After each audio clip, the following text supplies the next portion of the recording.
All right. Hello and welcome to State of Play on Mint Press News, or bi-weekly, generally twice a week, editorial news show on Mint Press News, hosted by myself, Greg Stoker. So let's just jump right in. A lot of stuff happened over the weekend, and wow, isn't life incredibly exhausting? And look, if you loved 2024, you're gonna absolutely love 2025. So hello, everybody, and let's just get straight into it. A lot of stuff happened. All right. So, tonight on State of Play, Israel's security is falling apart as its far right wing government is resting its national security strategy entirely on the military. So, during the intro monologue, while everyone's filtering in, you know what? Let's just go ahead and do the plug. If you guys like this, and you like what Mint Press News does, we're a non-sponsored, non-corporate newsroom, tiny. And if you want to support the kind of watchdog journalism and commentary we do, consider checking us out on Patreon. Helps. $5 a month goes a long way. I don't run the Patreon. I don't even know if you get any benefits from it. You should, but again, that's not my lane. So you can check it out in the description. And anything helps. And of course, if you're getting nickeled and dimed by late stage finance capitalism and you can't swing it, like, share, and subscribe. It helps push this out into the algorithm and get exposed to more people. So thank you guys so much. We're just glad you're here. So plug over. One second. I just had to star a comment by Danet. We'll get to that later in the Q&A. Which is generally the last 10 minutes. If you're just finding this show for the first time, I'm exhausted. Sorry, I had this like energy drink thing here. Tastes like not natural stuff. Anyways, where we were talking about. Okay, yes, Israel's security is falling apart as its far-right government is resting its national security strategy entirely on the military. So common global security thought holds that a nation's defense strategy must be grounded in 4 pillars, okay? 4 pillars on which national security strategy rests on. This is pretty common. It's a common thought model. So 1 is statecraft and diplomacy. Diplomacy, getting along with your neighbors, exercising statecraft, creating strategic alliances is a really important part of national security. Israel's not really doing that. They're not really doing great diplomacy in West Asia right now. It's basically just like bomb and threaten. 2, military and intelligence. So deterrence through military capacity, deterrence through intelligence capacity, espionage, stuff like that. Obviously, Israel's main focus is going to be on military and intelligence. 3 is economy and society. We're going to talk about the Israeli economy and how it's not great. In fact, a publication came out today from a collegiate think tank saying that 70% of Israel's military spending, or 70% of the war, is supported by the United States. Because without our support, their GDP would have shrunken by 4.3% in the past year. And that's unsustainable. So they can't really be fighting this war without the United States support. And it's having massive economic repercussions. Not sure if we're going to get into that too much, but there's also, so 3 is economy and society. The society is having a lot of internecine issues. And then 4 is public diplomacy. So information, soft power, how people see Israel, that's taken a hit. So statecraft and diplomacy, military and intelligence, economy and society, and 4, public diplomacy. They're literally losing like in every aspect. So, and all they're doing is dropping bombs and fighting, and now they're establishing a distance conflict with Iran. So it's all on the military to resolve this crisis. The government is losing public trust. The economy is foundering. The obsession with intelligence-based decapitation strikes has not changed the strategic situation. Now, Israel has managed, through its reckless provocation of Iran, has now established a low-intensity distance conflict with the far larger nation. The military, Israel's main mechanism on statecraft in West Asia, is stumbling in Gaza, in Lebanon, a ceasefire would be beneficial for the state, but there is no viable diplomatic off-ramp for the far-right government in place. In fact, before we get into our first segment about BRICS, the BRICS summit last week, 3,000 veteran Israeli peace activists wrote an open letter and signed it, an open letter to the international community to apply actual sanctions to Israel. Quote, please, for our futures and the futures of all the residents of Israel and the region, save us from ourselves and use real pressure on Israel for an immediate ceasefire. Because they recognize, because they're not completely indoctrinated, being peace activists who live in Israel, that they're literally destroying themselves. So things aren't looking too hot for anyone on this planet right now, but stick around as we talk about Iran and the BRICS summit and foundering U.S.-Israeli policy tonight at 5 p.m. It's now 7.5 minutes past 5 on Mint Press News. I don't know why I wrote that into the show notes. That's weird. But anyways, let's start talking about Iran and the BRICS summit. And the reason we're going to talk about Iran within the context of the BRICS summit is that all these think tanks, all these Western publications are basically saying it's this weak post-revolutionary state. It's being, it's in an impossible military position. It's like, no, we're not going to talk about this. We're not going to do that. So now, Russian President Vladimir Putin closed the summit of the BRICS blocs of developing economies on last Thursday, praising its role as a counterbalance to what he calls the West's perverse methods, being inherently imperialist. So the 3-day summit, if you guys weren't tracking this story, I'm sure a lot of you were, it took place in the city of Kazan and was attended by leaders and representatives of over 36 countries, and that highlights the failure of U.S.-led efforts to isolate Russia over what's happening in Ukraine. The conflict came up repeatedly at the meeting. I mean, of course it would, which saw the first visit to Russia from United Nations Secretary General Antonio Guterres in more than 2 years and drew an angry reaction from Kyiv. So the UN Secretary General called for a just peace in Ukraine in line with the UN Charter, international law, and General Assembly resolutions. He also urged an immediate end to the fighting in Gaza, Lebanon, Sudan. Yeah, thanks, UN. Thanks for doing all you can to make sure that happens. So at a news conference last Thursday night, Putin was asked about the former U.S. President Donald Trump's promise to end the fighting in Ukraine. Russia has specifically pushed for the creation of a new payment system, and this is something that was rolled out that would offer an alternative to the global bank messaging network, SWIFT system, everyone's on it, and allow Moscow to dodge Western sanctions and trade with partners. And a lot of people are getting on board with BRICS because they've been watching the United States and the West punish all these different countries that don't step in line with them with economic sanctions. And because of the hegemony of the petrodollar and the SWIFT banking system and all these international institutions that were founded by the West, everybody needs an alternative. That's what a lot of countries are saying, and that's why there's a big push to enter BRICS in the first place, right? So China's President Xi Jinping has emphasized the bloc's role in ensuring global security. There's also a general belief that Western unipolarity doesn't actually keep the world safer. Xi noticed that China and Brazil have put forward a peace plan for Ukraine and sought to rally broader international support for it. Ukraine has rejected the proposal. So, I think he was quoted as saying, we should promote the de-escalation of the situation as soon as possible and pave the way for a political settlement. So a lot of interesting things happened. It was historic. Can't wait for a new multipolar world order. 2 criticisms. All right. My 2 main criticisms.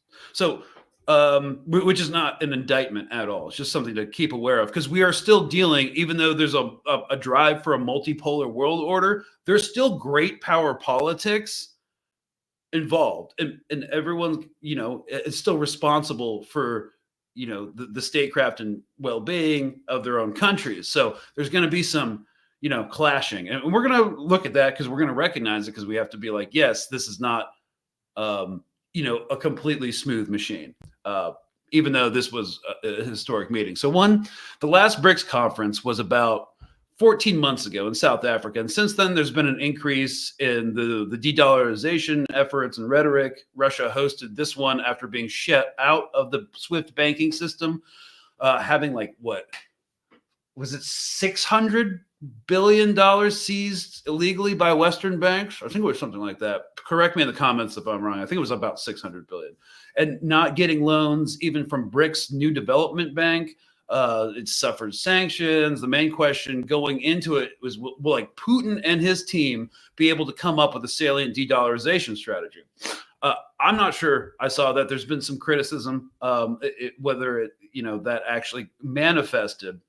But then again, that's not really my wheelhouse. So we're going to skip over that to the Israeli genocide in Palestine. And so if you look at the Article 30 of the Kazan Declaration, which is what BRICS put out, I'm going to quote it because this is about the Palestine situation.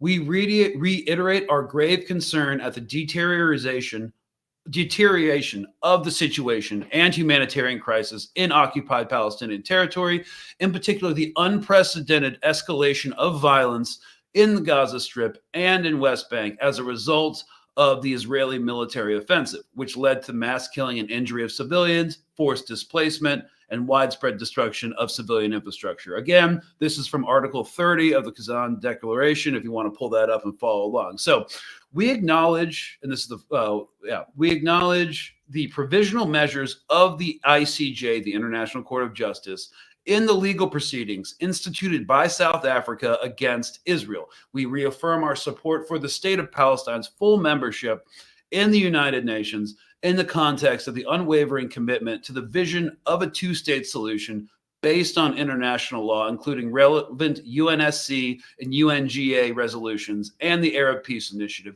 that includes the establishment of a sovereign, independent, and viable state of Palestine in line with internationally recognized borders of June 1967, with East Jerusalem as its capital, living side by side in peace and security with Israel. So, they condemned the violence in the declaration, and the declaration was really great on a number of different stances. And it's largely, again, historic, but it fell short of naming it a genocide, obviously for political reasons.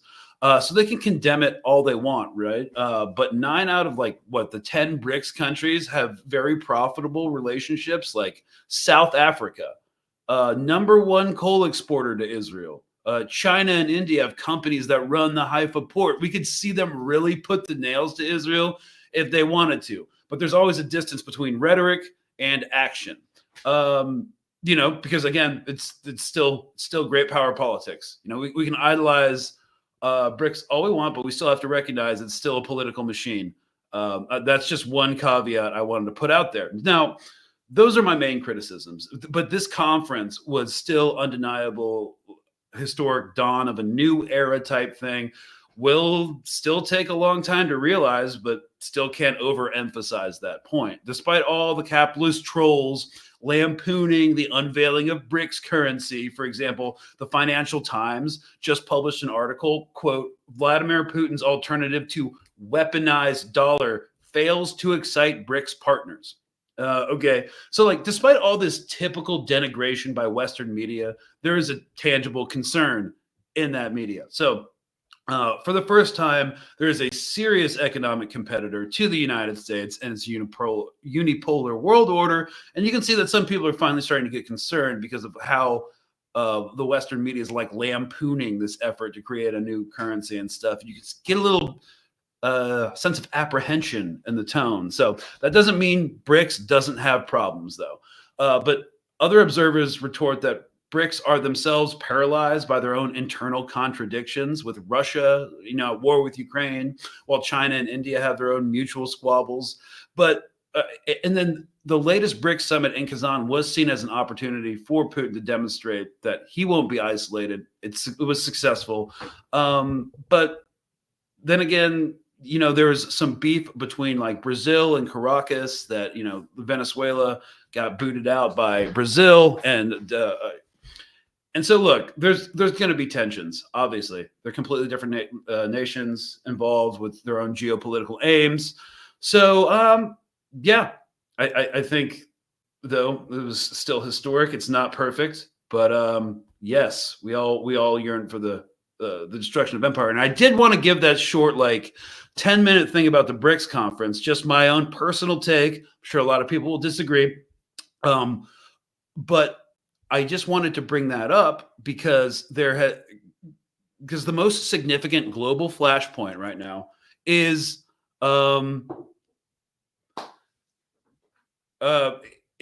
sorry, I just got distracted by some of the comments, is Iran, right? That's the biggest flashpoint right now. So we're going to share screen.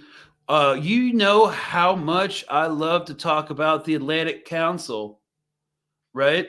Because I believe it's a cutout for Western intelligence, and it manufactures consent for war. And it's just been making a lot of bad calls. Like the Atlantic Council is a think tank, right, that has ties to the defense industrial complex and ties to three-letter agencies. And just like The Economist, they've been making a bunch of bad calls from the start.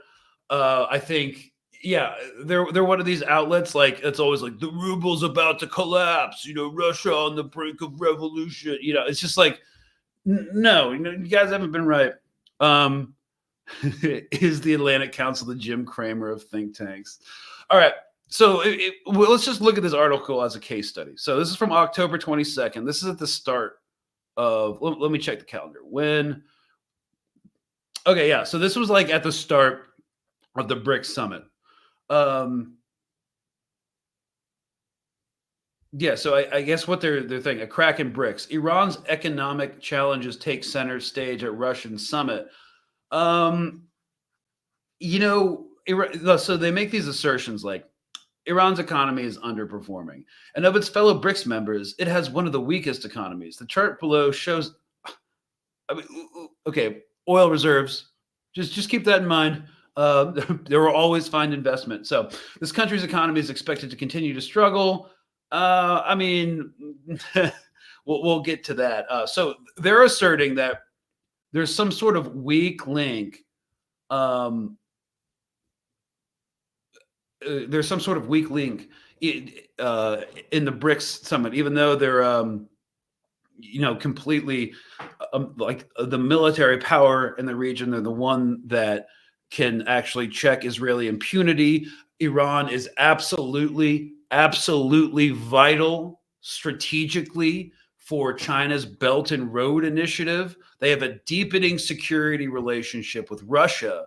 So I don't really even they've been more embedded in. There's a reason they were invited, and there's a reason they accepted the BRICS.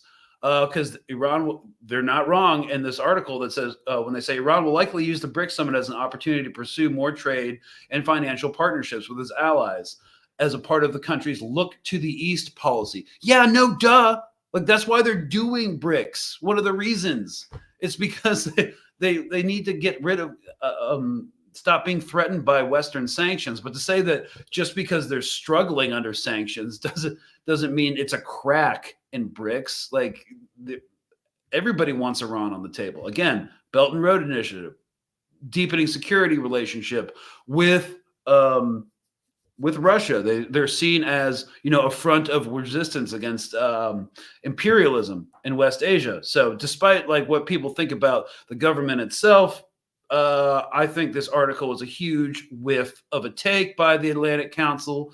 But thanks so much, guys. So I just wanted to use that as a case study for a lot of what the rhetoric coming from Western media is, and it always has been about Iran. Like we did an episode like 2 weeks ago about the rhetoric surrounding Iran. It doesn't make any sense because it's at one time this post-revolutionary state with failing currency, undisciplined military, about to like absolutely implode in sectarian violence. But at the same time, it creates this octopus of terror. That's That's what the Hebrew media calls it, where it has all these proxies. It can destabilize the entire Middle East, and according to Vice President Harris, it's the biggest existential threat to America. No, sorry, it's our greatest adversary. How? It's a regional power. It's not. It doesn't have global power projection across the Atlantic Ocean. So the rhetoric itself is something we have to get used to. It makes no sense. How can you be about to fall as a post-revolutionary regime, but also be the biggest adversary to the United States of America, which is the most powerful empire in decline, the most powerful empire in human history? It really makes no sense. The octopus, wait, the octopus of terror also sounds like a terrible sex toy. Yeah. Okay. Yeah. I've never thought about it that way. Thank you for that image. I don't think I'll ever be able to not imagine that going forward, but we will just kind of move on. So turning back to actually Iran and Israel, like, and I just wanted to bring BRICS in because everyone's acting like Iran's kind of like standing alone. It's like, no, they have a lot of backing. Okay. The Western media is trying to portray a country that's completely isolated. But yeah, it's just not. It's a crap narrative. We're going to move on. So basically, Tehran may decide, like, here's the question. We're going to talk about the strikes on military bases here in a second, but let's talk about will they respond first and what actually did happen. Well, at first, when the Israeli attack happened, a couple of things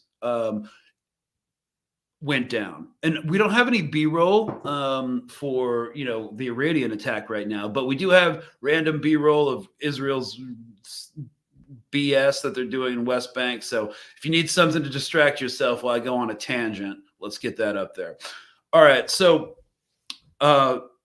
there was not a lot of video evidence of the Iranian attack. First, we thought it was Israel like shooting UAVs or something, like based off of image intelligence we had coming out through Telegram channels. It was very clearly there was no ballistic missiles being used. So we saw air defense systems activated. Like maybe there was UAVs, maybe they were targeting fighter craft. I'm not really sure because it looked like the Israelis used F-35s.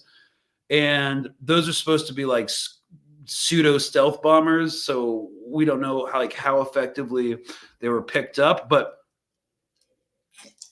we did expect that fighter craft were going to be used because Israel has a very small ballistic missile arsenal compared to Iran, and they want to not use their ballistic missiles unless they absolutely have to for deterrence.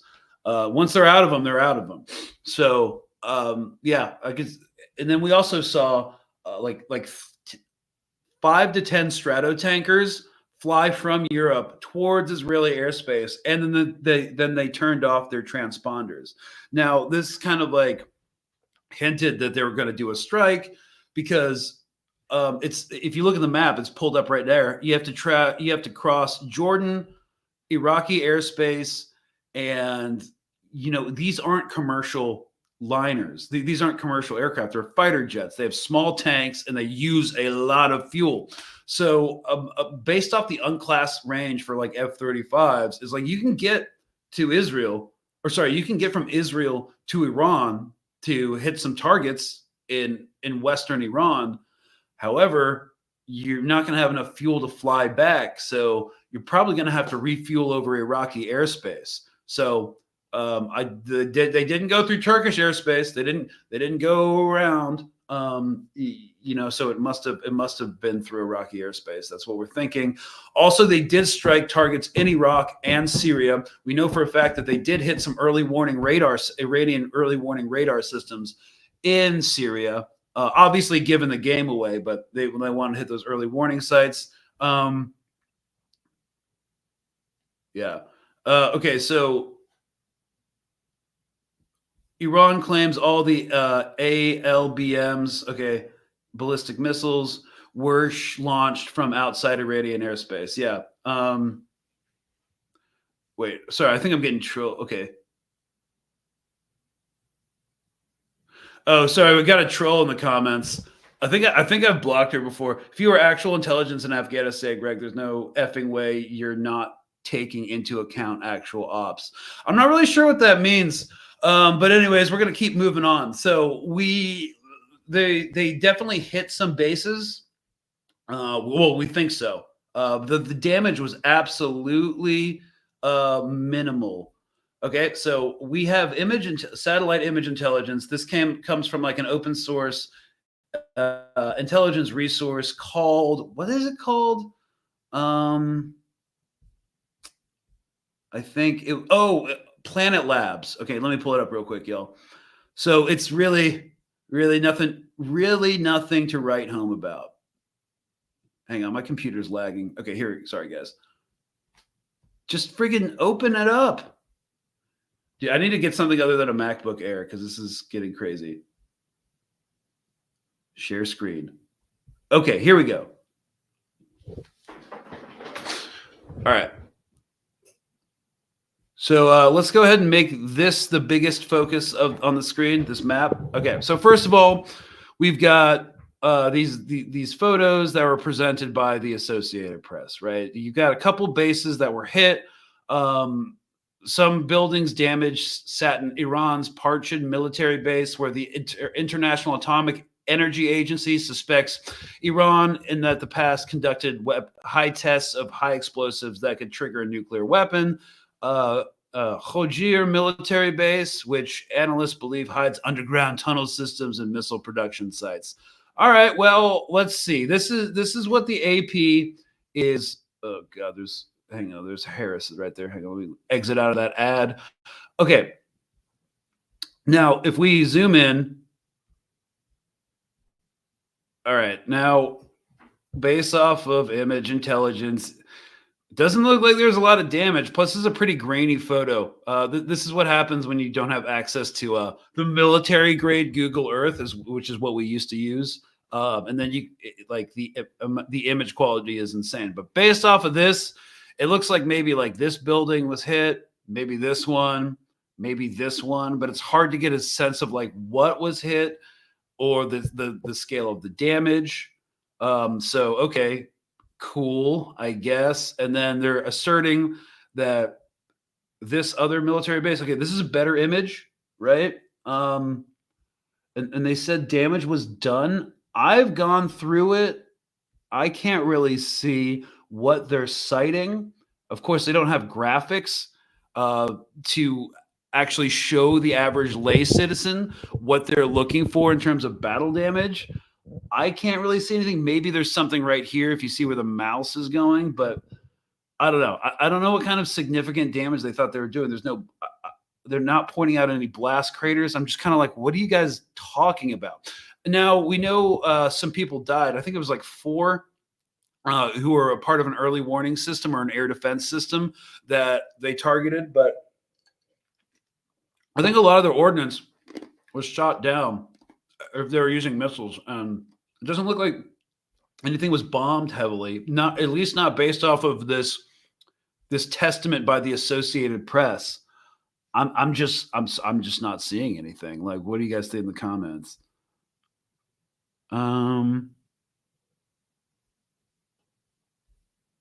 Iran also claimed they had set up dummy targets, but I'm not sure those would show up on satellite images. Your recon/intelligence sucks. Thanks, y'all. I'm just looking at the photos that the AP put out. So the bottom line is, what is the aftermath of this attack, right? So Tehran may decide against forcefully retaliating directly for now. This is what some people are saying, not least because doing so might reveal its weaknesses and invite a more potent Israeli response, analysts say. Analysts, according to Reuters, this is a completely wild take. They're quoting Sanam Vakil, the director of the Middle East and North Africa program at the London-based think tank Chatham House. Quote, Iran will play down the impact of the strikes, which are in fact quite serious, unquote. she says Iran is boxed in militarily and economic constraints and the uncertainty caused by the U.S. election and its impact on American policy in the region. Even while the Mideast wars rage, Iran's reformist president, Masoud Pezeshkian, has been signaling his nation wants a new nuclear deal with the U.S. and to ease crushing international sanctions. That's true. I'm not going to like argue with that. Of course, who wouldn't want a sanction relief? However, the question is, why would they do that? Um, they can no longer afford to exercise strategic patience anymore. They can't be seen to back down and lose. Oh, we can put the B-roll back up.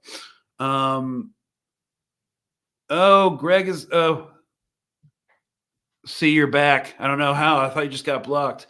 Anyways, now they hate on reforms. Yeah. Okay. So first of all, these, I'm not sure what they're trying to. It's just the same old rhetoric, you know. Iran is this post-revolutionary state, and they can't do anything. They're boxed in militarily. I don't know how they're boxed in militarily. They're not. They can't. It's a distance conflict, which means that neither country is in a position to invade the other one. They don't have the capabilities to invade each other's countries. So it's going to be a distance conflict, which means rockets get shot from Iran, bombing sorties happen from Israel. So what do you mean they're boxed in militarily, Chatham House? Like, what? They're just going to keep shooting. And then relying on Russian air defense systems and deepening their security relationships with Russia and then probably China eventually. And they don't have to do anything. If anyone's boxed in militarily, it's Israel. Like, what? How is that even a contention? How can you say Iran's boxed in militarily and not Israel, who's fighting a losing action in Gaza? Who's having escalating violence in West Bank because of their brutal occupation, and now is saying that they're going to have to draw down, potentially end their ground operation in Lebanon here shortly because they've taken so many casualties. Like, how do they win? How do they reestablish deterrence capacity? What? Like, this is the most bizarre take I've heard. Boxed in militarily. Economic constraints. They've weathered the sanctions. Their economy is on an upswing, even though, you know, some people are saying it's not doing too well right now, but they've survived the sanctions. Sanctions do not work. They do not work in Iran. They're meant to punish the civilian population into creating such unrest against the government that they install a different government after a coup that's more friendly to the United States. That's the purpose of U.S. sanctions, all right? And they haven't worked. So it's the most bizarre take. I don't get it, but here's the main thing, and here's the about Iran. Are they? It seems like they're locked into a. I wouldn't call it a tit for tat, but they're locked into a tag you're it situation now. They exercised strategic patience for as long as they could. You know, the embassy in Damascus, I think it was in April, got blown up. They had a very measured response. You know, Israel kept hitting them. They hit back. They had Operation True Promise, like 2, maybe Operation True Promise 3. And I'd say, yeah, sorry, 1 second.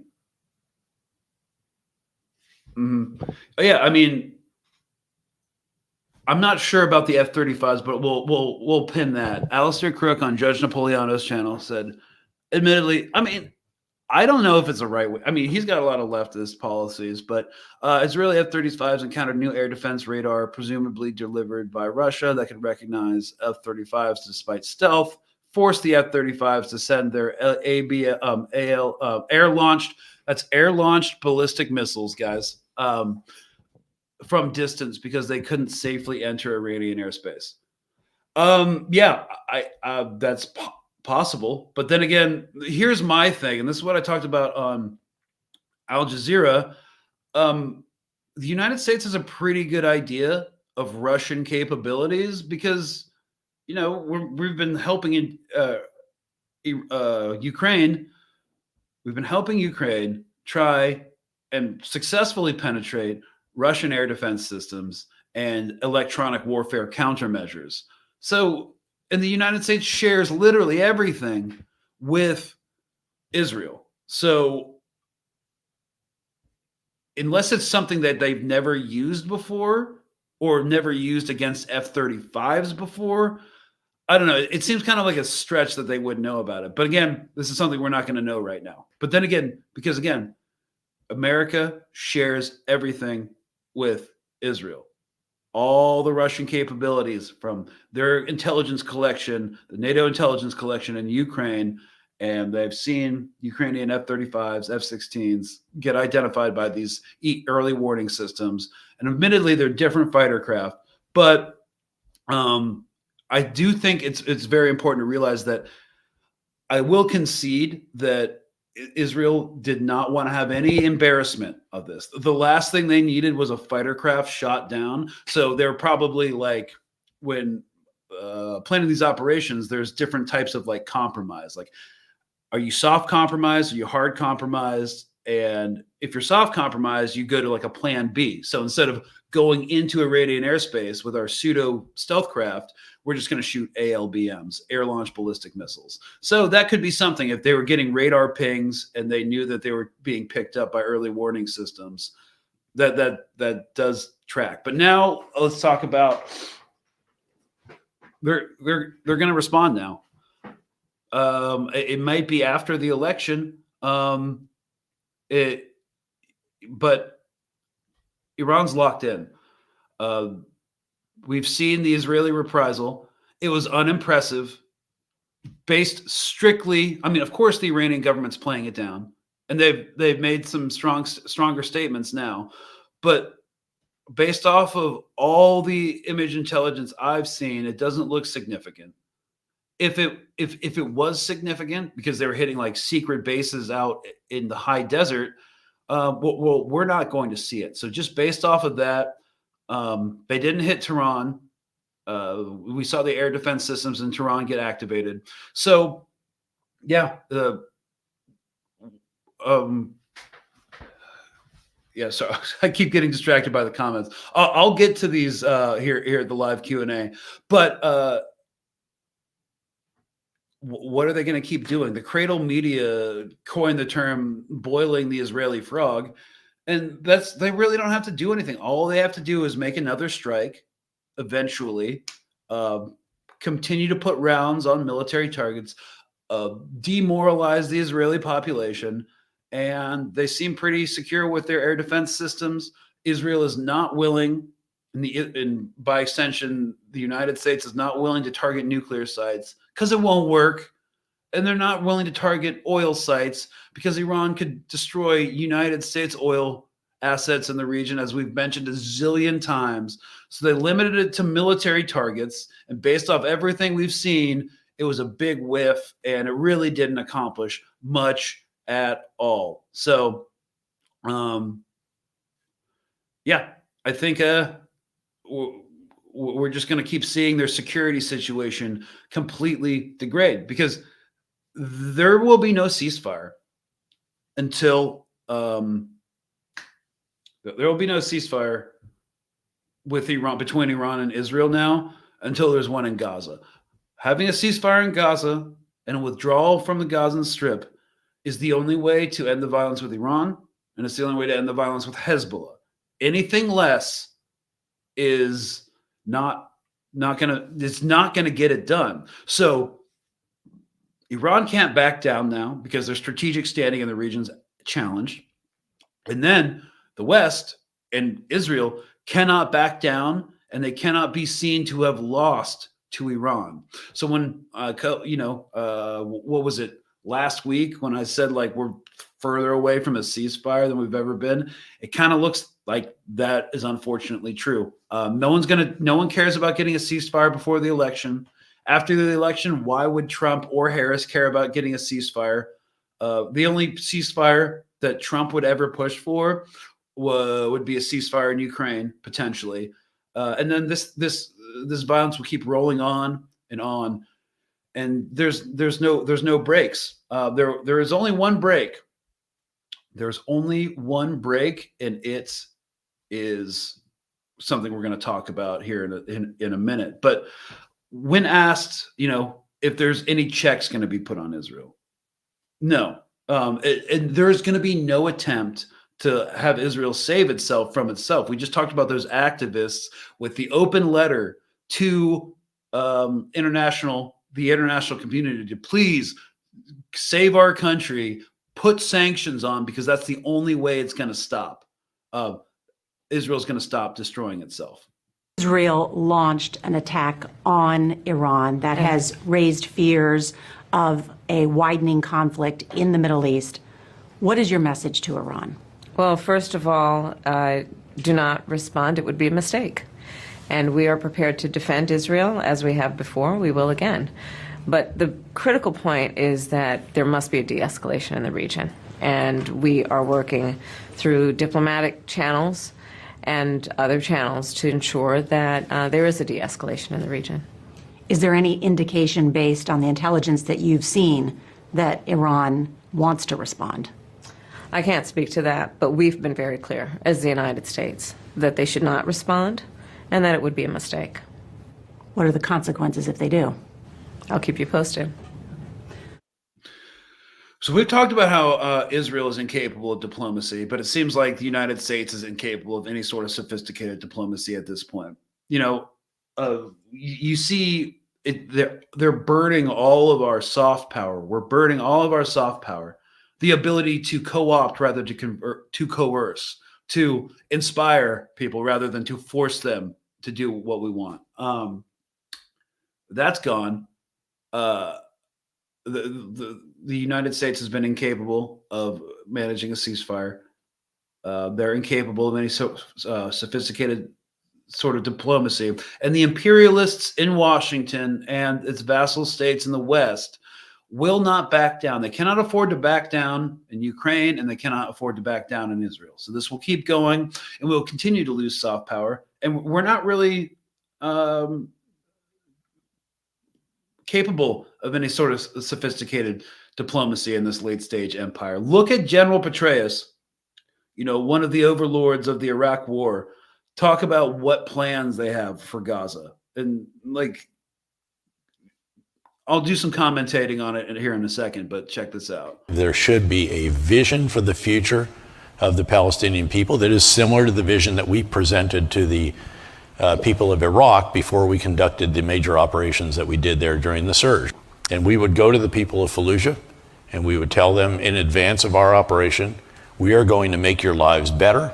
We're going to do it by getting Al-Qaeda out of your neighborhoods. Al-Qaeda was never in Iraq before the U.S. invaded. And then we're going to stay in those neighborhoods. We're going to create gated communities, essentially. Biometric concentration camps. It's an accurate description, but with much more effective walls. In fact, we would tell them, I said, look, it costs a lot of money to be in a gated community in Florida, and we're going to give it to you for free here in Fallujah. That's an insane thing to say. So biometric concentration camps. So just rebrand them as gated ghettos in Gaza. And again, we're not doing anything. Our policymakers, all these ex-generals who now are fellows at think tanks, no one really knows what that really means. And we're not stopping them. And they're losing militarily. And the only thing they can do is military action. So this is going to end sometime, but not yet. And none of the people who support Israel seem to have the capacity or the foresight to get them to say, hey, stop. Your long-term existential survival is at risk. Former General Petraeus is literally yes, let's do concentration camps. I'm sure that will really help Israel's image and long-term sustainability. I'm sure that will definitely bring across the ceasefire. And he's trying to do like operations, or he's setting a plan that was meant for the United States military. And whatever you think of that, it's a more competent military than the Israeli Defense Force, which is a largely conscript effort. So you're going to recommend they do a plan that was meant for professional U.S. forces to the IDF? That's a huge problem. So, oh, my microphone almost fell off my desk. Look at that. All right, guys. Well, let's see. So at the end of the day, we could stop. We could stop them. Everybody knows we can stop them. But just in case you guys haven't seen this yet, I'm not going to bring up the actual paper, but why do I keep getting ads from these Israeli sites? Okay, here we go. Pulling it up. Let's do it. And window. Like, we have all the leverage we need to stop it. And this just shows you how, Nasrallah was right when he said they're as weak as a spider's web. A report by Brown University's Watson Institute reveals that since the beginning of the war, the U.S. has spent more than $22 billion on military aid to Israel. 70% of Israel's war costs. They've only been fighting for a year. So one of the great figures that came out in this report, scanning, one of the paper's mission statements says that it has been difficult for the U.S. public, journalists, and members of Congress to get an accurate understanding of the amount of military equipment and financial assistance that the U.S. government has provided to Israel's military during the past year of war. There is likewise little U.S. public awareness of the cost of the United States military's own related operations in the region, particularly around Yemen. So I think of the aid package we sent to Israel, about $4 to $5 billion was actually on U.S. fleet actions against the Houthi, but so that's part of the aid actions as well. So, yeah, and so at the same time, calls are being heard in Israel to shut down the UNRWA refugee agency, which they've done. So apparently UNRWA is now completely shut down, and yeah, so 70% of the war effort. Which means, and here's the figure, there is no doubt that without American assistance, the government deficit for 2024-2025, one of the highest in the country's history, would be about 4.3% more of the GDP, an unimaginable amount. Therefore, it is doubtful that the war would have been conducted in its current intensity or scope without U.S. assistance. And yeah, it's just... Yeah, it's insane. So, yeah, I guess it's super ironic. Oh, also, look, Ben Gurion Airport's Terminal 1 closes its door to international flights for 5 months. The terminal, which briefly opened 7 months after the war's start, anticipating an influx in tourism, is closing due to a decrease in passenger traffic. Look, there's so many ways that this thing's hurting this state. And I think the bitter irony is, by unconditionally supporting Israel, the United States is destroying it. It's like, giving hardcore drugs to an addict that just can't stop, except instead of drugs, they're addicted to killing and ethnically cleansing and taking land, but they're destroying themselves in the process. I'm not sure if that was the cleanest analogy, but I think that's the most prescient one based off of what Israel's security situation is. It's crumbling and they're destroying themselves. And yeah. And now they're in a distance war with Iran, and that's going to not be to Israel or the United States' advantage. Okay, well, let's get some questions going.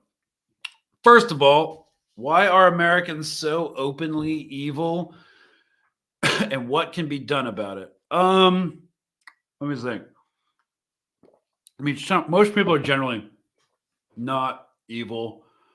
I think the evil that is in American society is like the evil of capitalism and the indifference that it breeds. Also, white supremacy too.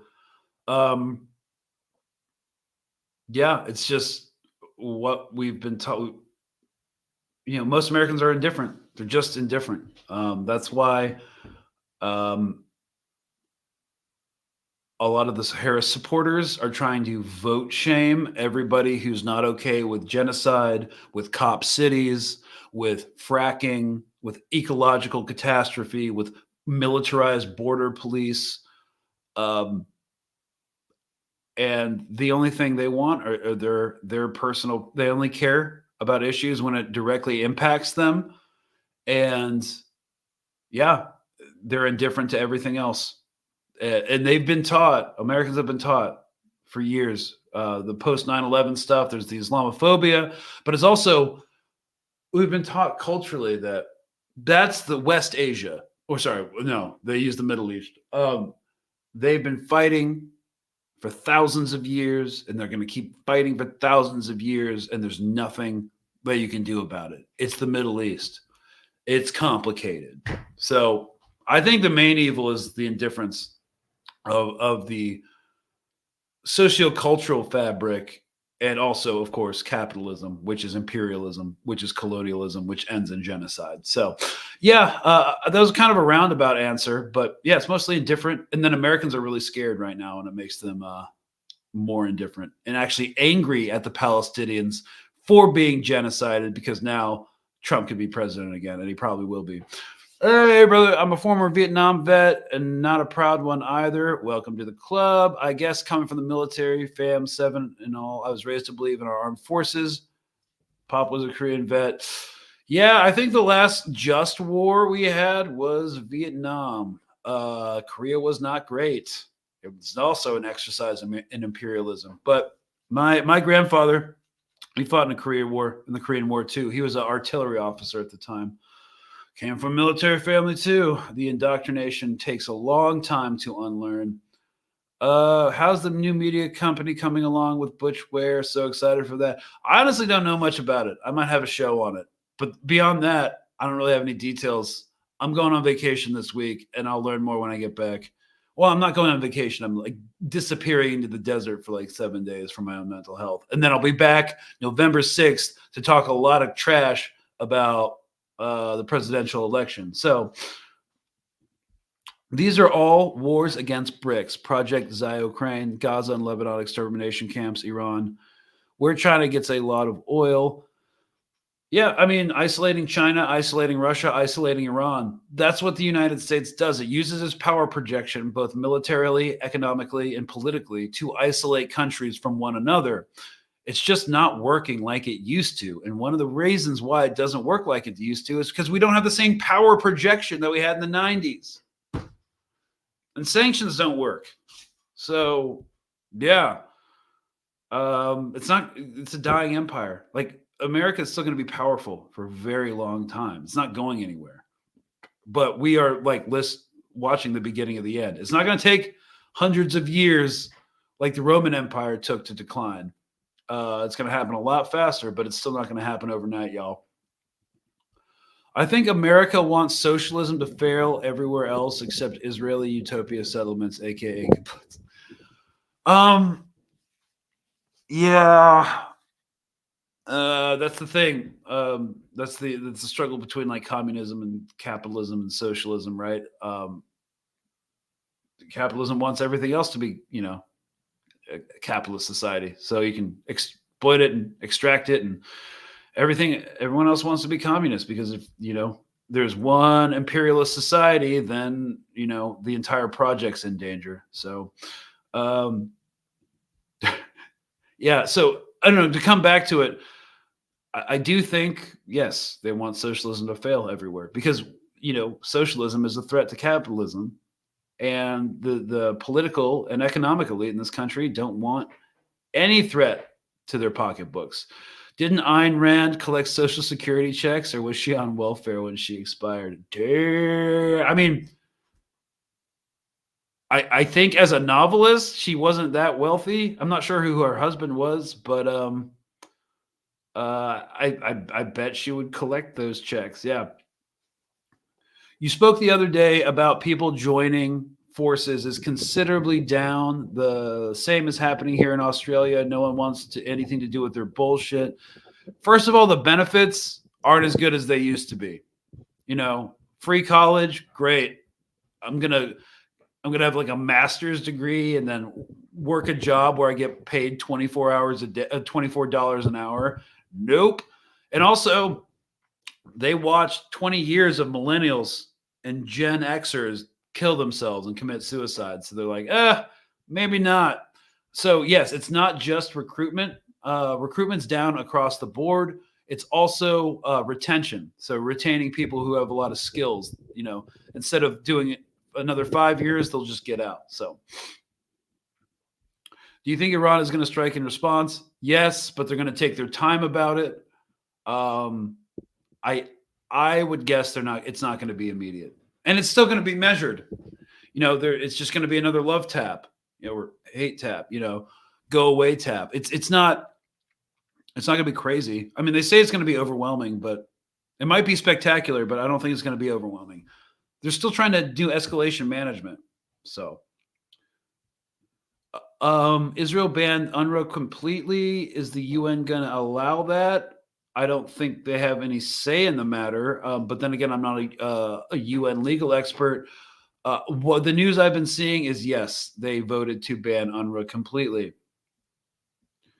Why doesn't mainstream media ever talk about Leahy laws? And if those are the laws that state that if America is sending weapons to a country involved in human rights violations during war, can't send those weapons anymore. Well, because we're in violation of our own laws, and the mainstream media is trying to provide political cover for Israel to continue the genocide. So, yeah, they don't mention the Leahy laws. So, how much does it cost them in the Red Sea against Ansar Allah? Based off the report, maybe about $4 billion. That's what the report was asserting. I haven't read the entire thing. I skimmed certain passages, but yeah, we're thinking about $4 to $5 billion. Oh, Gaza is just a gated community. Yeah, it's not actually an open air concentration camp. It's just like rebrand the Warsaw Ghetto into like the Warsaw gated, community, Warsaw Meadows. Yeah. Plus, also, I hate gated communities. Like the last time I lived in one, it was so weird. Anyways, that's beyond the scope of this. But if the B-22 has no stealth, it is kind of a dud. Is a $2 billion bomber will get shot down. You might as well have a B-52 that costs less. And then finally, the Vietnam, the last just war. Nope, Vietnam was not a just war at all. Korea wasn't either. The last one that you could have had pretended. Look, Imperial Japan and the Nazis and Mussolini's government and Franco in Spain was bad, y'all. So that was a good thing that happened, that they no longer exist. But yeah. And this is certainly not a just war. And because of its injustice, Israel is becoming a pariah state. They're destroying themselves. And because all the Zionists and the bought and paid for politicians in Washington aren't really interested in saving it, they think they're saving it, but they're idiots. They're literally idiots. Brian Mast, who the congressman from Florida who supports Florida Israel unconditionally, he doesn't even know what BRICS is. So they're idiots. And because of their bad legislation, they're going to let Israel destroy itself. So, yeah, Hiroshima and Nagasaki in themselves were some of the worst crimes in human history. This was at the ends of World War II. We knew Imperial Japan was on the brink of surrender, but there's the overwhelming consensus that the bombs were dropped on Hiroshima and Nagasaki, not to get the Japanese to surrender, but because we wanted to show the Russians that we weren't effing around. And to scare the crap out of the USSR. That's why.